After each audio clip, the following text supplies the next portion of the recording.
Hola amigos, bienvenidos a USA Comics. Aquí les traigo The Amazing Spider-Man número 30, con guion de Joe Kelly y arte de Pete Woods. Aquí está la lista de reproducción. Espero que les guste. La historia comienza en Brooklyn Visions Academy. Un amigo le pregunta a Kenji si resolvió el problema de física. Kenji le dice que sí, y que puede copiarse, pero que son como 5 páginas. Mientras recibe mensajes de su madre para confirmar su cita, ya que tiene tratamiento ese día. Lo vemos en un día normal en la escuela. Al parecer, es el mejor de la clase. Más tarde, en el baño, se quita la gorra y se dice a sí mismo que va a morir. Confirma por mensaje su cita y le advierte a su madre que, si entra al edificio, no lo volverá a ver. Al salir, se despide de su amigo mientras continúa esperando a su madre, quien no llega a recogerlo, y le deja un mensaje en el teléfono preguntándole qué diablos está pasando. Nos movemos a Willy's Wonderland. La doctora Osman y Milton y Astrid intentan moverse mientras las esporas de Brian afectan a todos en el lugar. Peter lucha contra la influencia de Spore, que intenta obligarlo a decir lo que quiere saber. Siente su mente saturada. Su sentido arácnido grita, y no puede moverse bien. Spore insiste en que debe obedecer, pero Peter intenta convencerlo de que se detenga, diciéndole que ese no es él y que necesita ayuda. Brian explica que lo que necesitaba era ayuda con la micoteria, su futuro en Rand, y para evitar que lo traicionaran. Ahora tiene miles de millones de pequeños ayudantes y disfruta estar al mando. Peter le exige que se detenga y trata de negociar. Le pide que libere a todos y promete contarle lo que quiera. Brian se niega, diciendo que las confesiones de Parker merecen una audiencia, y le exige saber por qué saboteó su experimento. En eso, Kintsugi irrumpe y le corta el brazo a Brian con su escudo. Brian se enfurece y protesta porque estaba haciendo algo. Kintsugi anuncia su llegada, pero al ver que su madre se encuentra en el lugar, agrega que está ahí para patearle el trasero a Spore. Nos movemos al centro Feast. May, Ricardo y otros voluntarios limpian y organizan el lugar. May convence a Cormac de que beba algo de agua porque lleva trabajando desde el mediodía. Él dice que solo quería facilitarle un poco las cosas. Al ver cómo ha quedado todo, May comenta que el lugar parece como si nada hubiera pasado. Se disculpa por quedarse en el pasado, y Cormac la consuela diciéndole que tiene derecho a sentirse así, y que ver que aún sigue ahí es increíble. Le dice a May que es una luchadora, y ella le responde que desearía no tener que serlo. Agrega que, después de una tragedia, solo se pueden hacer 2 cosas: no hacer nada, y desear que las cosas fueran diferentes, o seguir adelante. Luego hace una broma, y Cormac se ríe a carcajadas con ella. May le agradece por su ayuda, y Cormac le promete que volverán a verse. Volvemos con Peter y Brian. Mientras Kintsugi enfrenta a Spore, Peter intenta entenderlo. No parece control mental, y se pregunta si es una alteración de la elección, o quizá una disrupción neuronal. Los hongos de Brian le exigen que le diga a su padre por qué lo odia. Peter lo niega, asegurando que Brian es su amigo. Al mismo tiempo, surgen recuerdos de ellos dos, de niños, viendo algo que hicieron, y que Brian insiste en olvidar. Los hongos acusan a Peter de ser un mal amigo y le dicen que lo odian. Kintsugi le exige a Spore que explique qué les hizo a las personas que están en el lugar. Spore le responde que lo sabría si no llevara esa máscara, ya que los filtros de aire lo protegen. Kintsugi piensa que tuvo suerte, ya que solo la usa para que su madre no lo reconozca. Brian lo ataca de nuevo, pero Kintsugi se defiende y le lanza unos proyectiles que impactan en el cuerpo de Spore, para luego activarlos, generando una descarga eléctrica masiva que le abre un agujero en el cuerpo, y se alegra de haber encontrado a alguien con quien usarlos.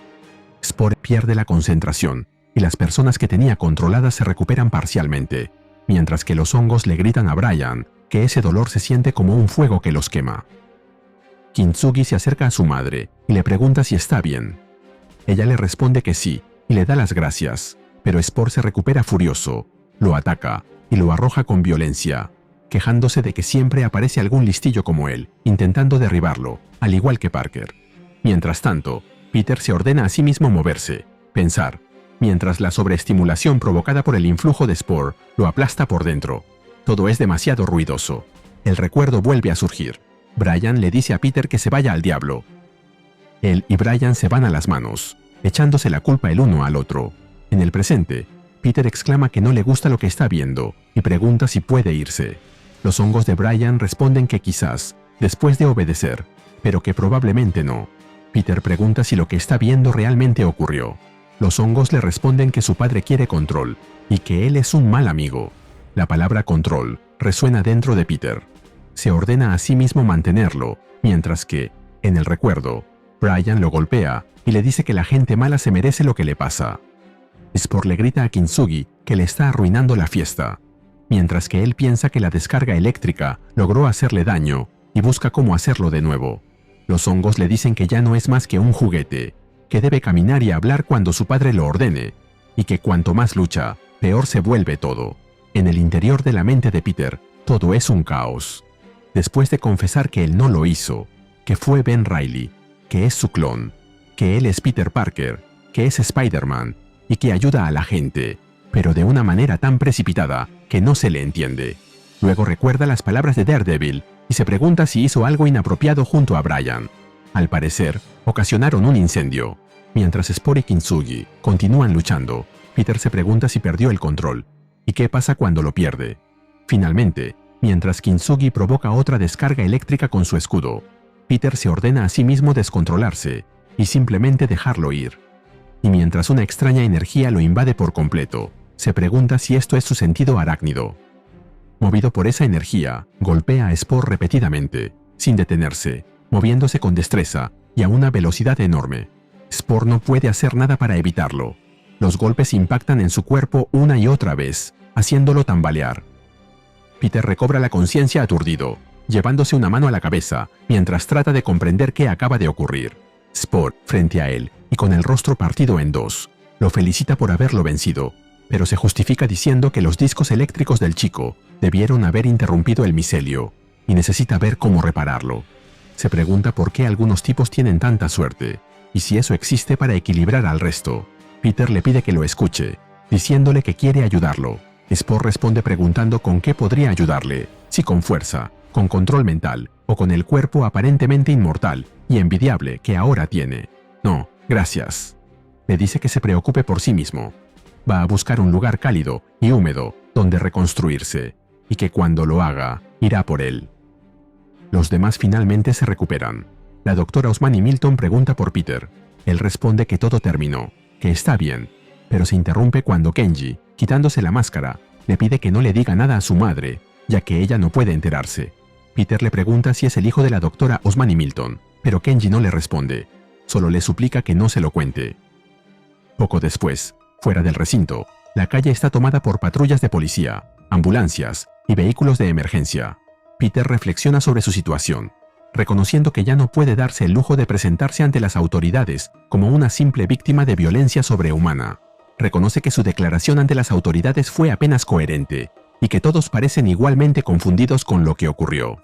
Mientras tanto, un hombre de traje le indica a la doctora Osmani Milton que se pondrá en contacto para revisar la documentación que tengan en RAND sobre la creación del antihumano. La doctora aclara que se llama Brian Nehring y le pregunta a quién representa exactamente. El hombre se identifica como representante de Damage Control, control de daños, pero la doctora le dice que se comunique con el departamento legal, ya que tiene que atender otro asunto. Es su hijo, quien le envió un mensaje diciéndole que faltó a su tratamiento y que está comiendo con unos amigos. La doctora le responde con fastidio primero, pero luego le dice que todo está bien, que lo siente, que va a explicar lo que pasó esa noche y le pide que active su ubicación. Kenji le contesta que no, y le dice que la verá luego. Mientras tanto, Astrid confiesa que eso fue lo más asustada que ha estado en toda su vida. Le dice a Peter que él no dejó de intentar ayudar a Nehring durante todo ese tiempo. Peter asiente. Entonces ella añade que fue muy intenso, mientras recuesta su cabeza sobre su hombro. Peter, desconcertado, le dice que no sabe cómo responder a eso. Ella le pregunta si la puede llevar a casa. Peter le responde que debía haber llegado a casa de su tía hace horas, y que ella va a estar preocupada.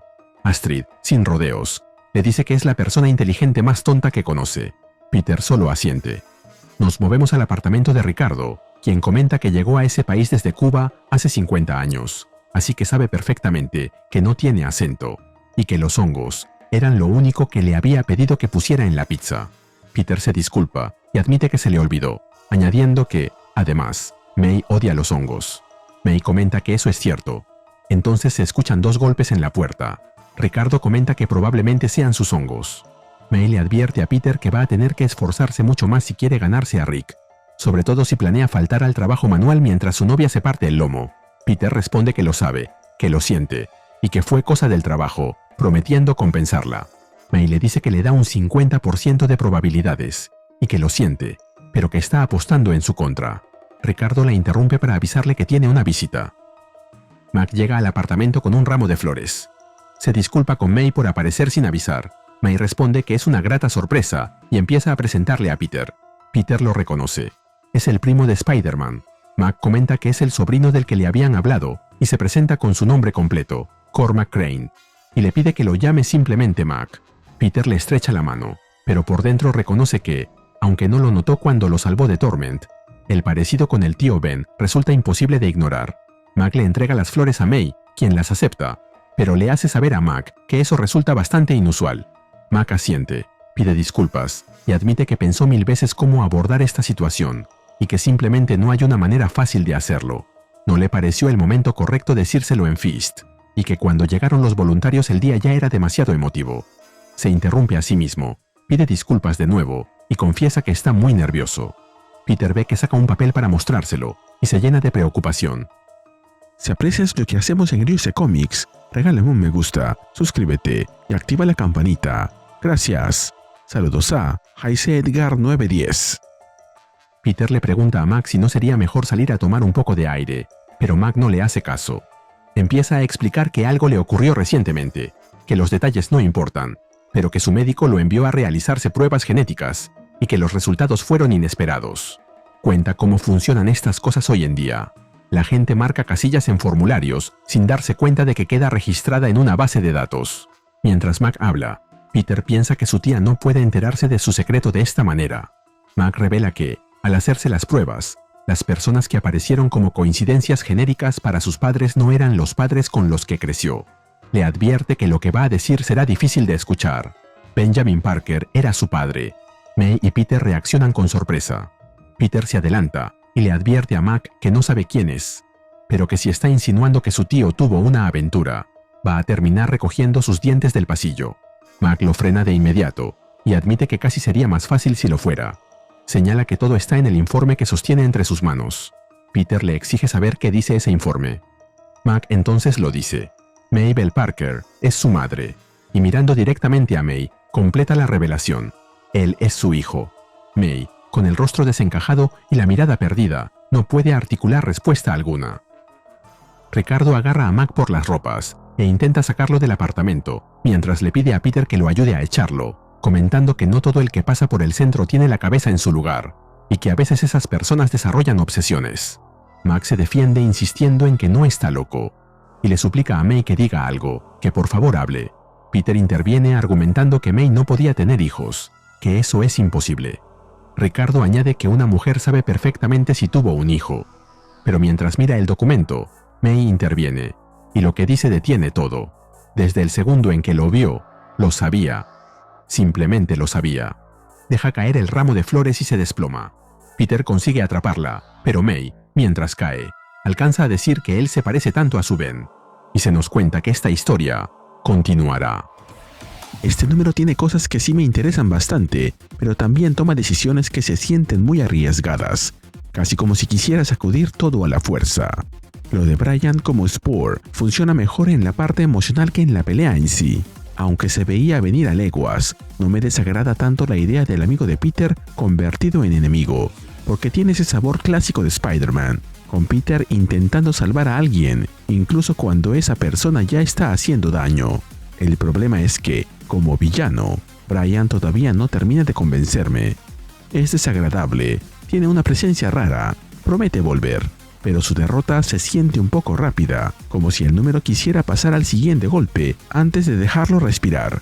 Pasamos de Hellgate a Torment y ahora a esto. Lo que sí me llamó más la atención fue Peter por dentro. Todo ese asunto del control, del recuerdo del incendio y de no saber si realmente hizo algo malo o si Spore está deformando todo, me parece más interesante que la acción, aunque ahí también tengo una preocupación. Otra vez parece que la historia quiere cargarle a Peter una culpa enorme. Y no sé, siento que eso ya puede cansar. Y lo del mejorado sentido arácnido puede ser algo que lo cambie todo. Ojalá que no terminen haciendo que genere espadas de energía, como su colega menos famoso. Kintsugi me gustó más de lo que esperaba. La revelación de Kenji funciona. La máscara tiene sentido dentro de la pelea y también dentro de su drama con su madre. Ese detalle de que la usa para que ella no lo reconozca, pero termina salvándolo de las esporas, me pareció de lo mejor del número. Además, su situación con el tratamiento y los secretos que está guardando deja bastante curiosidad. Y luego está Mac. Ahí sí no sé qué pensar. Que aparezca como supuesto hijo de Mei y Ben es un giro enorme, y puede sentirse como una salida demasiado fácil para meter drama familiar. Me gusta ver a Mei sacudida de esa manera, porque su reacción pega fuerte, pero también me preocupa que estén tocando algo demasiado delicado, solo para mover el status quo rumbo al número 1000. Al final, la duda que me queda es si esta revelación va a tener un peso real, o si solo será un documento falso, una ilusión de misterio, o incluso otro clon. Ya lo veremos. Y así llegamos al final de este video. ¿Qué te pareció este número? Dímelo en los comentarios y mandaré saludos en el siguiente video de Ryusei Comics. Nos vemos allí.